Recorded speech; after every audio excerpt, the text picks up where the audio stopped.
Hi, I'm Doug Bowles, president of the Indianapolis Motor Speedway. Thank you for listening to Behind the Bricks. We're excited to bring you this exclusive and entertaining content about the world's greatest racetrack. Keep listening, and I hope you enjoy this episode. So the fall of 1909, 3.2 million bricks are put down here. We're the brickyard, right? And this is that yard of bricks that you're chasing when you're a race car driver here. You get a chance to be the first car to cross this 3 times to win the Indianapolis 500. But I want to talk about something that has nothing to do with you except a good friendship. I can't help every time I'm here but think about Dan Weldon, how much he loved this place, but in particular, when he won in 2011, how he came out here, laid down on his back, and just took it all in. That guy loved the 500 just about as much as anybody that's ever lived. Yeah, no, he really did. And you asked me earlier about my passion for the race, and some of it was being his teammate, because he bounced in here in 2003 to do his first 500, and he loved it. He loved it, and I'd got this, it was infectious. His enthusiasm was infectious, and I think that helped me to understand and to fall in love with this place. And the same with Tony. We were all caught up in Dan's enthusiasm for it. 2011 was an interesting race because it was another race I felt fortunate to be in the hunt to win it, and ultimately Dan and his team, they made the right moves, and he came through and he won it. Dan Weldon is going to win the race! And it was one of those points. I remember I was sitting down there and I was pretty down. I hadn't won. Yep. And then I thought, no, snap out of it. Your mate's just pulled off something incredible and you should go and congratulate him. And I stopped him down there and I gave him a big hug and told him how proud I was of him. And with everything that happened, I'm glad I was able to do that. But as you see that picture of him lying here, it's just, yeah, it's iconic. And yeah, it was, what a story though. What a job he did that month to pull off that win. He had a feeling for this track and a technique and an ability around here that very few have, and you always knew, regardless of the car he was in, you were going to have to contend with Dan at some point. So 2010, you get a chance to celebrate your second victory, and what's interesting to me looking back on it, you get to be on the right and the left-hand side of Dan's second win.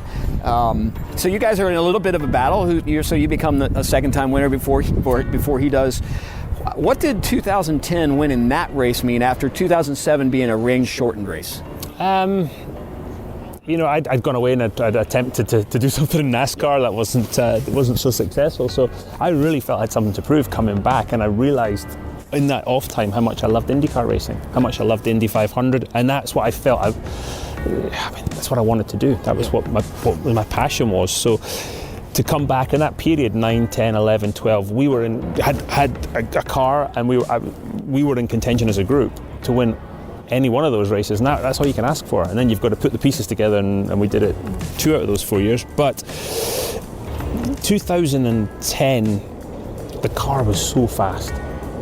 It was in a spec series. It was mad. At one point, I think we were half the track ahead of the field, and it was just such a quick car. Yep. Tricky thing to drive. I actually bounced it off the wall on turn 1. I got a little bit loose there, but it was quick. And the yellow came out, and we pitted. Everybody pitted, and we had to make some crazy number of fuel mileage. And I didn't like that. I liked making fuel. It was, part of my Scottish upbringing. I always imagine I'm paying for it myself. So this is one of those deals where you'd pay $2 million for a gallon or 2. Mike Conway crashed, and and it ended under yellow. We had just enough fuel. I mean, I think I had half because of the yellow. Right. The last lap, I had half a gallon of fuel left in the thing, but the oil cooler had split on the last on the Mike Conway debris. Yeah. So not only was there not a lot of fuel in it, there was a lot of oil all over the floor. So that was the most dominant car, the 2010 race, and that was one of those. My engineer Chris Simmons, him and I worked just on the smallest details for the whole practice, and we had a car that was quick, and we were able to execute. So you talk about your year off in 08, but you've been able to do something that not a lot of race car drivers do. Elio Castroneves won 4 Indy 500s but never won a championship. So you win 4 championships and 3 Indy 500s, all sort of in that 6-year period where you're able to dominate across the board. And you did come back in 09, you win a championship 09, and come back in 10, win the 500 and a championship. I mean, you are on a big time roll at that point. But does it sink in that you're no longer an Indy 500 winner, you're a 2-time Indy 500 winner, which puts you in another stratosphere? Yeah, it did, because one of the things that I think I'm most fortunate with is that the legends of the sport became my friends. You know, those heroes of ours from the 60s and the 70s, they became my friends. Right. And they would say, hey, you know, welcome to the club, but now you're moving up. Yep. And they kind of helped me understand what it meant. Emerson Fittipaldi, Al Unser Jr. I mean, just people that you had to have been watching as you're beginning your racing career. So Al Jr. said something when he won, and he stood up there and he said, "You don't know what Indy means." Well, you just don't know what Indy means. And I remember at the time watching that going, Al, I didn't know Al at the time, I'm like, Al, what are you talking about? What does that even mean? And round about that period, it clicked. I'm like, yeah, Al, I know exactly what you mean. And I told him that. I said, when you said it, you know, and that sums up everything that everybody puts into this race, everything everybody lays on the line to compete here, on the track, drivers, mechanics, engineers, everybody. And to win it the second time was beyond my wildest expectations. So we'll talk about the third time, and I want to go down to turn 1 because that's a special point. But as we sort of wrap up this segment, we head down there. This yard of bricks also in 2012 for that third time is a pretty cool moment for you because it's under yellow, but you get to cross the yard of bricks in maybe one of the most unique finishes in the history of the Speedway with 2 of your buddies right behind you. Yeah, Scott and Tony. I was going to say riding shotgun, but they were trying to beat me. they were. Let's not mistake anything here. To me, that was special because we were. The 2012 Indy 500 was really a celebration of Dan. Yep. And the three of us were great friends of Dan's. And we helped his brothers actually at his funeral. And so that was special. And it didn't matter which one of us won it. But to cross the line with those two guys was special. Making sure they were behind me, that was even more special. Well, that race, that's one of the things I think people forget about that race because it's more known for an epic battle after a last caution, especially going down to turn 1. So let's go down there and talk about turn 1. So we're standing here at the entry to turn 1, most epic corner in motorsport. It's a challenging corner when you're by yourself qualifying. You can't see around it. It's just like it's a tunnel. But the white flags drop for the Indianapolis 500. There's an epic battle going on, you and Dixon and Sato. You're less than 2.5 miles away from win number 3, but you got a guy whose phrase is no attack, no chance. You know he's going to do something. What's going through your mind as you're 230 miles an hour getting ready to turn left with Takuma Sato behind you? Is out. Dario Franchitti takes the defensive line into 1. Sato taking a peek. Inside. Keep going. In 12, I'd been spun at the first pit stop. And got back going again. The guys did a great job. I was lucky. I had a team of mechanics in the pit stops, a group of people who, the more pressure that was on them, the better they performed. And that's rare, and that is a great group to have. But so they fixed it, and Barry Wanzer, my strategist, said, "Hey, okay, don't worry, lot of the race to go. We'll be okay." And I said something like, "What movie are you watching?" You know. Anyway, I got on with it. And by 30 laps later, I was back in the lead of the race. I knew we had a good car, but I also knew Scott had a good car. And him and I, for that sort of next 100 laps, where we were just playing just drafting each other, kind of trying to stay up front, keep track position.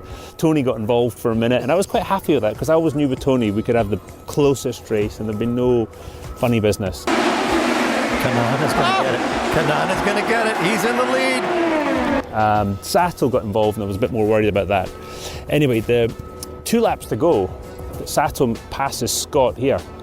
And he'd been making these passes all day, having watched the race a few years ago. He'd get to about a quarter of the way alongside and cause the car on the outside to have to lift. Scott had to lift, and that was really the end of Scott's championship challenge that day of the 500. And Scott had driven a perfect race. Up until that point, Scott had driven an absolute perfect race that day. Anyway, We come off of turn 4, come into the white flag, and I look in my mirrors and I think, right, good. We're okay, he's far enough back. And at this point, just to give you an idea, the mindset, there's no tension. I learned over the years of doing this race just to relax and let it, whatever happen. I was like, okay, fine. And then I look again, just as we get towards the yard of bricks, and I think, oh, he's going to be, he's coming here. And I turned in wide open in the grey, and I'm not lifting. I'm either going to crash or I'm going to come out of this corner first, but I'm not lifting. And he's on the inside, and my spotter, Scott Horner, is up there, and Scott said, okay, inside. And I thought, yeah, I know. So inside, and his voice, Scott's got a pretty deep voice, and his voice was getting more and more higher pitched. Inside, and inside, keep going. By this point, I've started to get away from him, because as Scott's getting more higher pitched, I realise, I want to get away from him.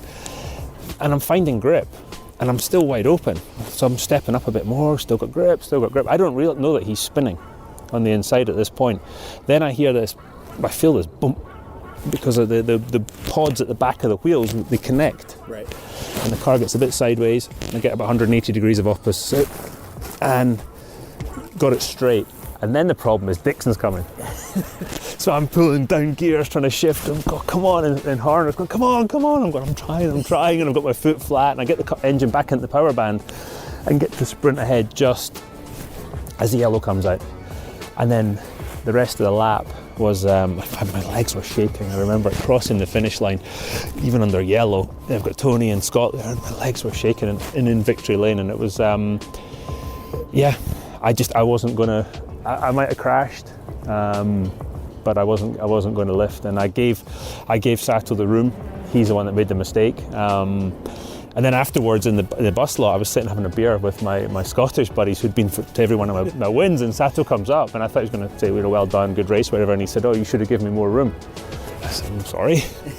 And we had a bit of a discussion. I taught him some new words, and then invited him to leave because he was ruining my buzz. It was Al Jr., Emerson Fittipaldi like. Yeah. I mean, two guys that are like, I'm winning this race, and you laid it all out there. Second's okay here, but it kind of sucks.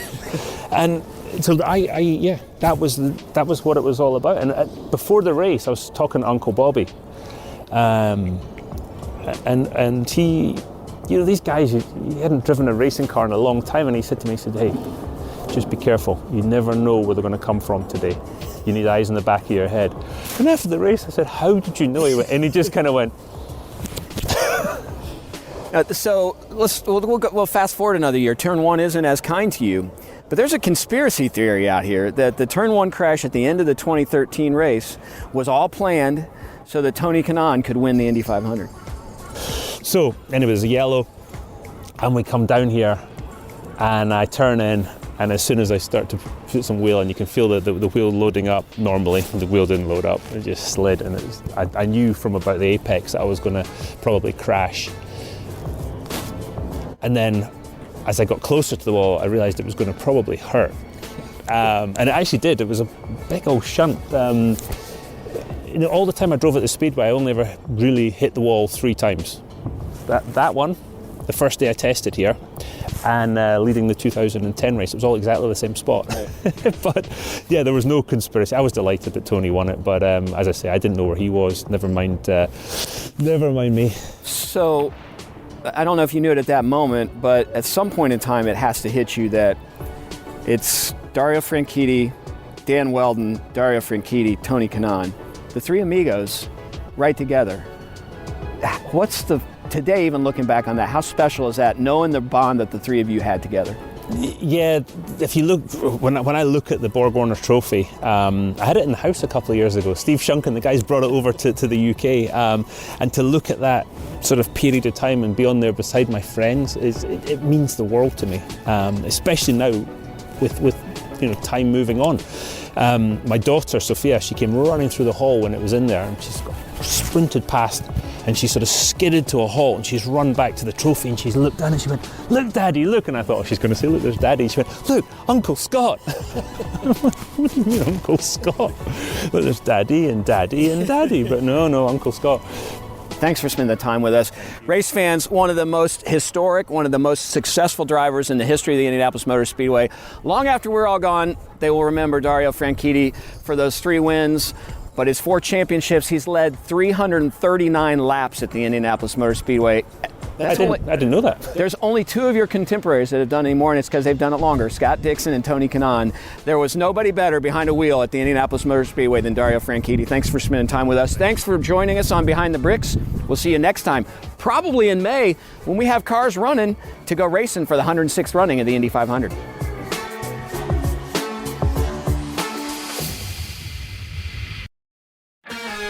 Thank you, fans, for listening to this episode of Behind the Bricks. We look forward to bringing you more exciting content about the Indianapolis Motor Speedway soon.